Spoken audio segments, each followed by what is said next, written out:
So this is our first gait analysis. My name is Lauren Wilson. I am a clinical gait specialist out of RunLab, which is a sports therapy clinic based out of Austin, Texas. Right now, I've been displaced because of the coronavirus, so I'm up here in Flagstaff, just hanging out, my best friend, trying to produce as much digital content as I can and train a little bit. But anyways, you're here to learn about gait. So this is me on the screen, and we're going to go ahead and delve right in. So for some background, this is at the end of a 15-mile run. I'm on Lake Mary Road. I've done the last 9 miles at about right under a 6-minute mile clip. This was the end of a recovery week for me. The week before was a pretty big mileage week. I had a big long run with a lot of vert involved, and then I had a 16-hour plus drive to Flagstaff. So the body was still kind of wound up and everything. But that's good for me because it allows me to see what my movement patterns or my abnormal movement patterns are when I start to fatigue, or so when I go longer in runs, or if I start to go faster. These are going to be the compensatory movement patterns that start to expose themselves and raise the probability of me being hurt.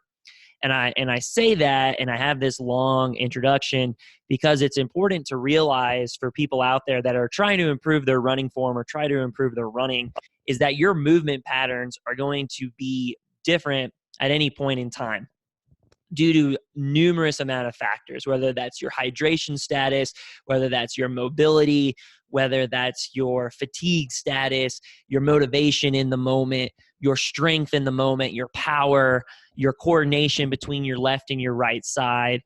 All of those things kind of manifest themselves in your gait.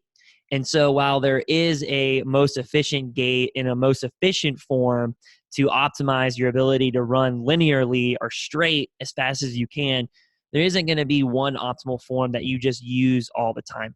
And it's gaining awareness over your body or of your body, and then arming yourself with the knowledge and the tools to kind of combat these movement compensations that occur. That's going to help you stay on the road to healthier, happier running in the long run. And so that's why I want to preface that, is because if I stay on top of foam rolling, I stay on top of my recovery, on my strength and everything, I'm not always going to look like this. But it is a good insight into some of the gait abnormalities that are out there, and the strain they can cause on your body.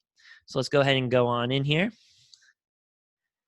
So as my leg right here is in swing phase, we call this right here, when the right leg is in swing right next to what the left leg, which is in stance, we call this the mid swing. And this is the figure 4 position when my leg is tucked in. So as my leg starts to unfold from the figure 4 position, it's going to hit the ground in what we refer to as initial contact. And the big thing we're looking for there, a lot of you guys have probably heard about, is the overstride.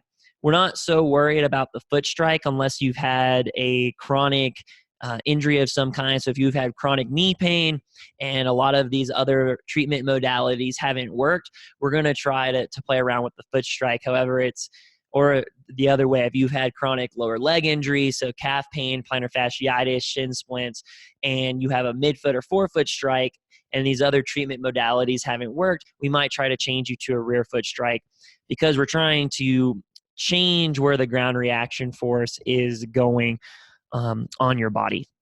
So don't worry too much about my foot strike here. What we're going to look at is overstride. So I am overstriding here, but I'm not overstriding in the traditional foot out in front of the knee overstride. So when you're analyzing overstride, you're going to look at knee flexion. And the optimal knee flexion here at initial contact is going to be 15 to 20 degrees. And if you look at my knee flexion here on this right side, I have about 25 to 30 degrees of knee flexion. So that was a bad line. Let me draw this again. Through the outside, through the ankle, good, into the hip. I guess that's about the same. So about 24 degrees right there. So what that means is my foot, right, if it's in a good position underneath my knee, well, that means my hip is too far back away from my foot at the point of initial contact. And why is this problematic? Well, if my hip had rotated further a little bit more in the sagittal plane, just a couple inches here, well, that would have put my quadricep in a shortened position. So right now, my quadricep, right when it hits the ground, is in too long of an eccentric potentiation position right here. So if you're doing a leg curl, as you lower the weight down, the quadricep starts to lengthen under tension. And that's what my quad is right here. And then the opposite of that is my hamstring. So if I have a long muscle, that means the antagonist has to be short. So the antagonist muscle of the quadricep is going to be my hamstring. So my hamstring is under a very significant concentric contraction right here. And I do have a chronic hamstring tightness and calf tightness that I deal with. So this is very important for me in particular. So after that, it's important to realize as we go through this, it's a gait cycle. So each part of the gait cycle, each phase of the gait cycle affects the next part. So let's go ahead and delve a little bit deeper into the cascade of effects that happens from this too much or this overstride at initial contact. So I go into initial loading response, and as you can see, my leg starts to flex significantly right here. And I'm already at about 45 degrees of knee flexion. And as you can see, my swing leg isn't next to this stance leg, and my upper body and my hip, so my center of mass, isn't over my leg. So going back to that same concept I just talked about, quadricep is under a very high eccentric load right now in a very disadvantageous position, and my hamstring and my calf under a very significant concentric or shortening contraction, trying to hold my center of mass up behind it. And then right here, what we can see is during this mid stance on the right side, so when all my weight is on that right leg, you can see that my leg has already started to straighten or extend. So I've already started pushing myself forward, but I haven't even gotten over that leg yet. So what that means is if I start the extension too early, when my left leg goes past, you can already see I'm not going to get as much hip extension out of this right glute. And if I'm not getting the extension from the glute, that means the secondary extension muscles have to take place. So what is that in this case? Well, one, I'm going to have a hamstring and calf dominant propulsion mechanism compared to a glute max. And then you can also see, and it'll be more evident when we look at the other side, you can see how my left arm starts to swing back, and you can kind of see the space or the trees in between my arm and my body here. So why is that? It's because your opposite lat and glute work synergistically to produce extension to propel your body forward. So what does that mean is my left lat and my right glute max work together, or what we call the posterior oblique sling. They work together to put a stretch on the front hip and on that front oblique. So my right hip flexor and my left oblique are in an elongated position, and so that when they push off, well, now that slingshot that I've pulled back can go forward. So when you're running like this, it's not just all manual or conscious movement production. A lot of momentum and a lot of stretch reflex is occurring. And so I didn't pull back that right leg as much. So my body is compensating by recruiting more of my hamstring, right? Recruiting more of my gastroc and my soleus to push off, and recruiting more of my left lat to try to get that elasticity through the anterior oblique sling. So then I push off right here, and you can see again, it become more evident. Let me just pull it up kind of side by side actually so we can see it.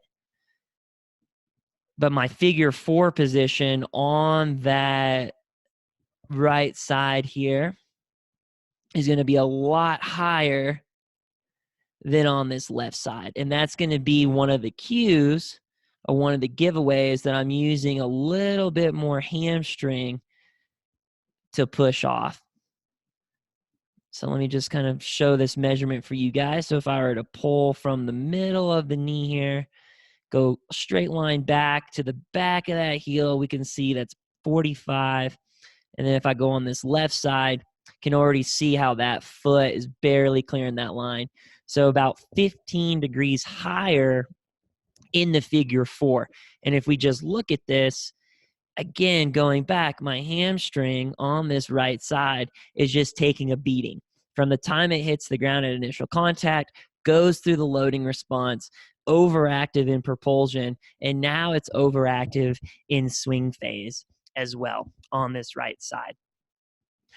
I'm running about another piece of information that's important. I am running about 540 pace in this video as well.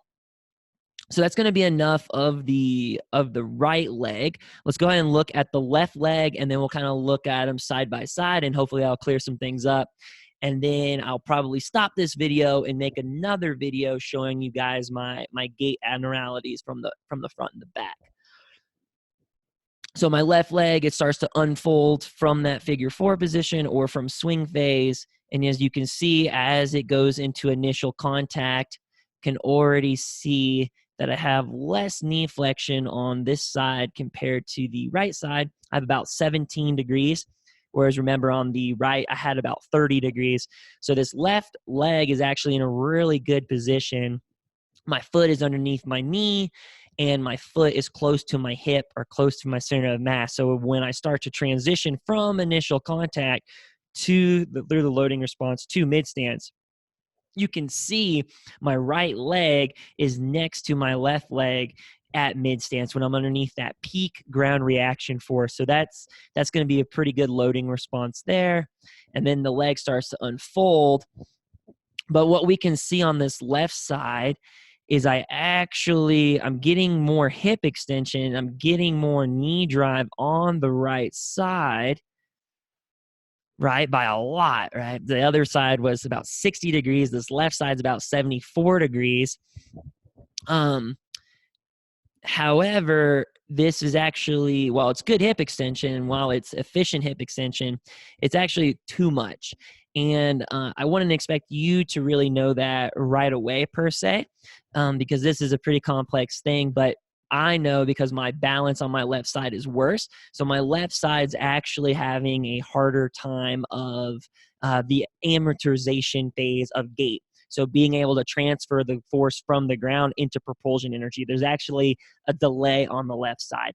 So while my right side does have a lot of gait abnormalities, my left side also isn't very efficient, which you can see how that would lead to breakdown over time if I wasn't working on these things nonstop and maintaining my body. So what is it? It's actually called a late heel off. So I have my heel doesn't get off the ground in time because I don't have a rigid enough big toe, and my ankle doesn't go rigid enough at the right time either. So let me go ahead and show you the right side here, and it's going to make a little bit more sense for you guys. So if I were to zoom in, kind of watch this right leg.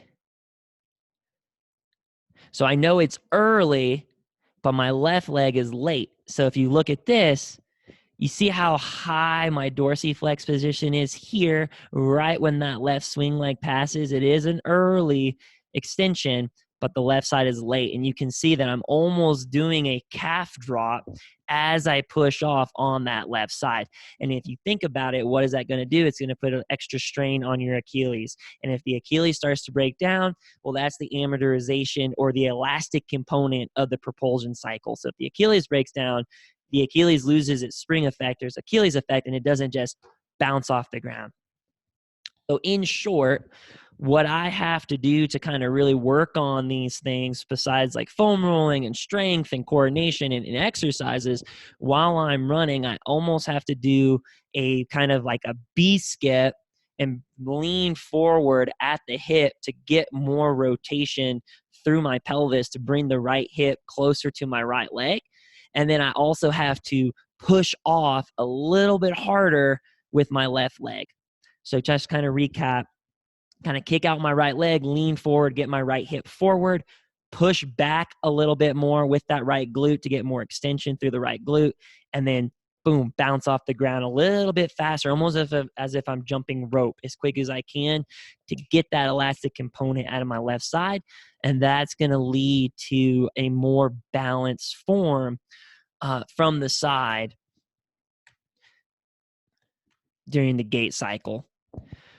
So I know that was a lot of information. I hope that you learned something about mechanics, and hopefully if you're interested, you guys will go ahead and check out www.runlabaustin.com. We do have a self-film protocol where you can get yourself filmed on the treadmill and submit that to us, or you can have someone film you outside just like I did and submit that video to us. And you'll receive a movement analysis profile or a map. So you'll receive a 14-page report that outlines your limitations from the sides, the front, and the back. And then you'll also receive a consultation with one of our gait specialists or one of our doctors. And they'll kind of go through, break down your form, just like I did for myself here. But then they'll also give you homework exercises for you to start working on these things and start building towards a lifetime of healthy and happy running.